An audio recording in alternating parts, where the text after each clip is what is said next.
Cognitive exhaustion is something that's real, and it's difficult to identify because sometimes our students might be putting their heads on their desks, or they might be kind of disengaging, and we think that it might be behaviors that aren't necessarily respectful or Hmm. that might be defiant, and it's really challenging, particularly in the content areas, because then we are trying to foster those connections between prior knowledge and, kind of establishing new content and new skills. So it's not only with our newcomers, it could be any of our multilingual learners. And that's really important for us to know, is that it is exhausting working in more than one language all day. Some of our students, they might have a native language or a heritage language. They might have gone to school learning in a different language, and they might be coming to us trying to, like, engage in yet another language, and it's exhausting. So it's really important that we understand that, appreciate it, and support it. Feelings of belonging.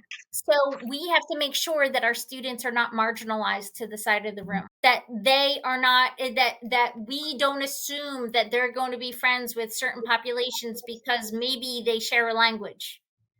We have to make sure that everything we do, both in the classroom and in the school, indicates that they are valued, and that we really, like, that we appreciate their representation. We have to make sure that they have leadership opportunities. They need to be on school student council. They need Hmm. to be those peer leaders. They need to have access to information to, like, kind of help them in their future. So in doing all this, we talk about asset-based perspectives. This is something that we've been discussing on and off throughout the whole presentation. I'm really big on asset-based perspectives.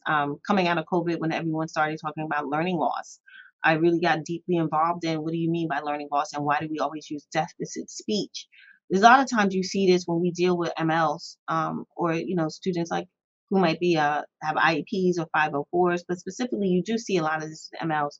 Here's some ways to, instead of talking in the red, the deficit speech, let's talk about it in a positive asset based perspective. Like this student knows no English, this student speaks other languages, or how is this student going to do the grade level work, which is one of my favorites. How are we going to give access to grade level work to this student? We must immerse him in English even in the hallways. We must celebrate and leverage all languages.